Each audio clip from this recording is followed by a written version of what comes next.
Welcome back to The Basement. I'm Steve Lewis. Today, we wind up our series on Carl Wilson's appearances on other people's records. Of course, we sadly lost Carl on February 9th, 1998. Since then, a number of his previously unreleased guest appearances have come out, and we'll be discussing those in this episode.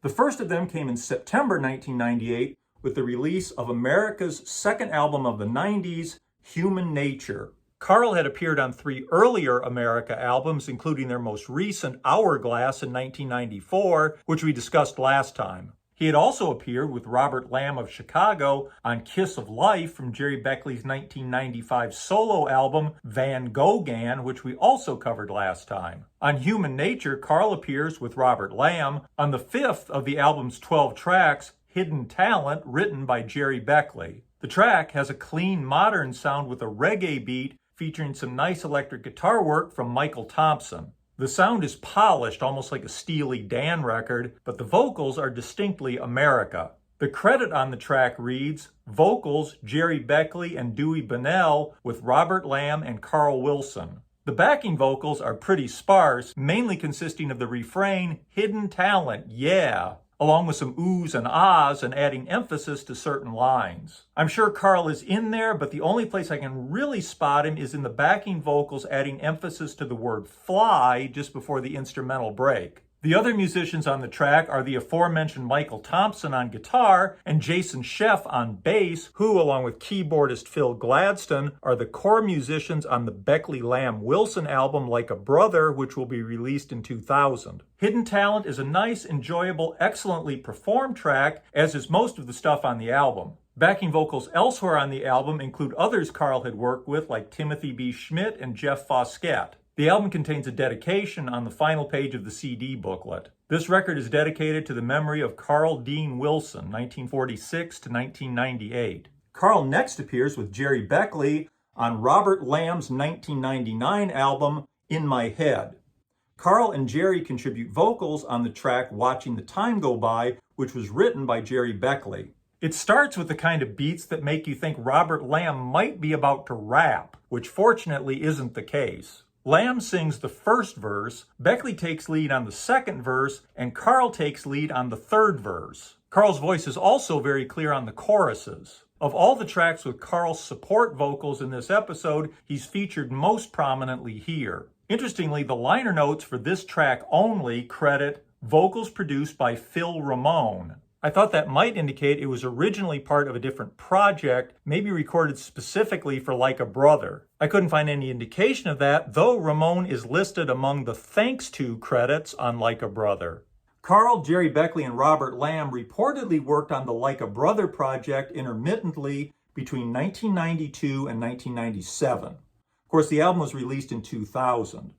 Since this is more of a Carl Wilson solo project than a guest appearance, we won't discuss it in this episode. Instead, I plan to devote an entire episode to it sometime. Both Hidden Talent and Watching the Time Go By, along with Kiss of Life from Jerry Beckley's Van Goghan album, feature Beckley, Lamm, and Wilson and could be looked at as additional tracks or bonus tracks to this project. Listening to In My Head now, the album sounds very late 90s. Lamm uses the same kind of 90s beats on most of the album and actually goes ahead and raps briefly on the last track, Sleeping in the Middle of the Bed Again. The album also credits Carl among the backing vocalists. There are a couple of other tracks on the album with the kind of background chorus where Carl might be in the mix somewhere. I don't hear him anywhere else, and my guess would be that he's only on the one track, but the way he's credited, I can't be sure. If anybody has any better information, I hope you'll pass it along. Released in 2000, in addition to the Like a Brother project, was a rather obscure release by Hemet, California-based musician Lamm Angeloff, Here and Now is Forever. Carl is featured as backing vocalist on 3 tracks, Here and Now Acoustic, and Life's So Strange.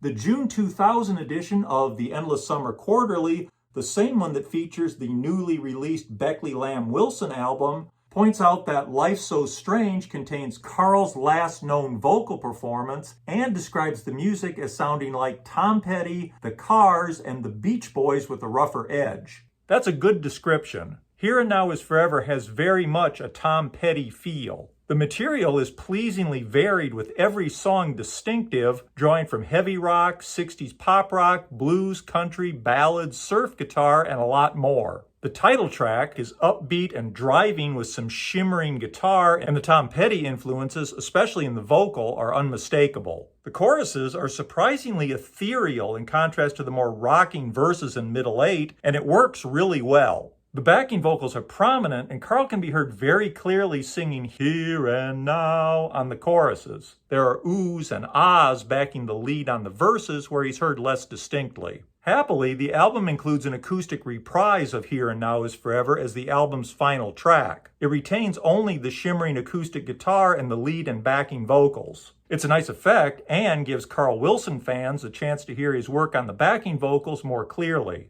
The other track featuring Carl, Life's So Strange, is a slow one with a country rock feel and features an affecting vocal, some very nice country guitar, and some beautiful fiddle playing. Here, too, there are prominent backing vocals through much of the track, and Carl can clearly be heard singing Life's So Strange toward the end. Reportedly, Angeloff was a friend of Billy Hinchy, and it was through Billy that Carl became involved in the project. Billy also provides backing vocals along with Carl on Here and Now and Here and Now Acoustic. The CD came with a hype sticker pointing out Carl's involvement. The photo inside the back cover of the lyric booklet shows Angeloff sporting a very cool surfboard signed by Carl and Billy Hinchy. As best as I can make out, Carl inscribed it, Mike, keep on surfin', Carl Wilson, though it could be keep on rockin'. Billy's note is a little harder to read. It's clearly Michael, you're the something. It could be Michael, you're the greatest. It looks a bit like it could be Michael, you're the jacket.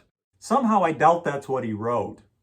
Carl's vocal from 1996 was featured on Soul Searchin' from Brian's Gettin' In Over My Head album, released June 22, 2004. We'll discuss that track as part of an overall discussion of the album. Another Carl vocal was released on the double CD set Anthology 1975 to 2005 by the English band Sailor, which was released in the UK only on February 6, 2006. It contains mostly previously unreleased tracks. Carl appears as a backing vocalist on Whatever's in Your Heart, which, the liner notes tell us, was recorded for their unreleased TV Land album. Sailor released their first album in 1974. Though they had a couple of top 10 singles in the UK, they found their biggest success on the continent during the mid-70s. The original lineup split in 1977, but 3 of the 4 members carried on, as the liner notes in the Treasure Trove booklet put it, unhappily producing an album Checkpoint under the guidance of Bruce Johnston of the Beach Boys and Kurt Beecher of the Association. The notes don't specify why it was done unhappily. Checkpoint, co-produced by Bruce and Kurt Beecher, was released in August 1977. Back in episode 173, David Beard pointed out that it was on this album that Bruce got to know engineer Steve Levine, who, of course, would eventually produce the Beach Boys' 1985 album. After one more album in 1978, the group called it a day, only to be revived a short time later when a collection of newly written songs by group member Phil Pickett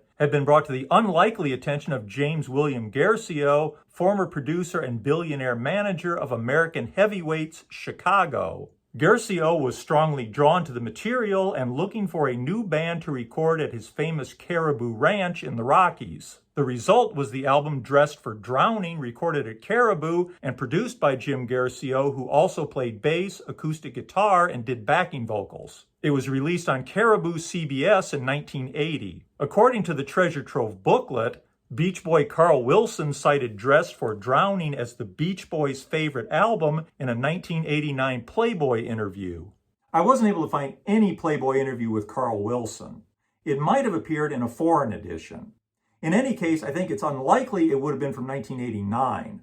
Carl might have been doing a little promotion for Jim Garcio and Caribou Records by citing it in 1979 or 1980, but by 1989, I doubt he would have remembered it.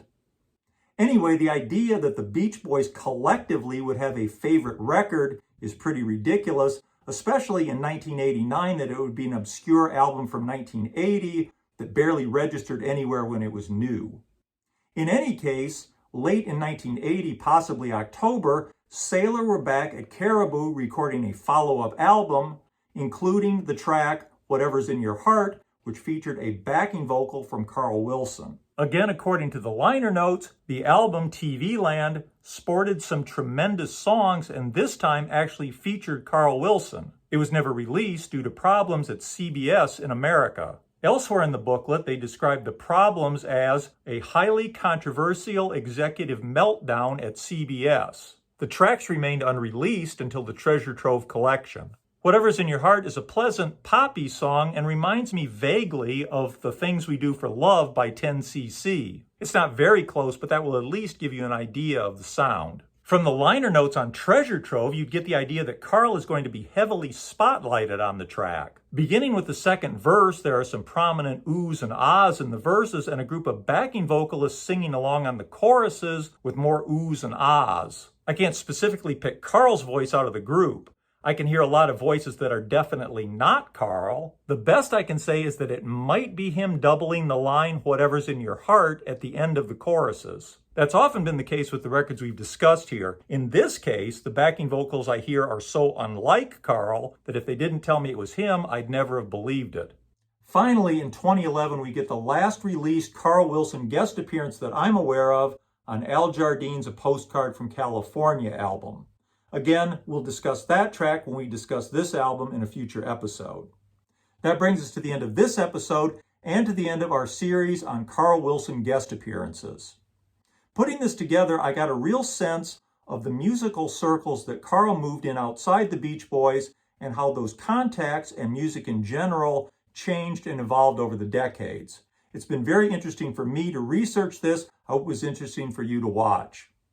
Next week, I plan to return with a look at the Beach Boys in Concert album, which I think you'll find interesting, and I hope will provide a bridge between the U.S. Pop Culture 1973 episodes we did last fall with the ones I'm planning to do on U.S. Pop Culture 1974 this fall. Hope you'll join me for that. Meanwhile, I look forward to your comments on this. Please hit like if you don't mind, subscribe if you haven't. Thanks very much for watching. Have a great week. Bye.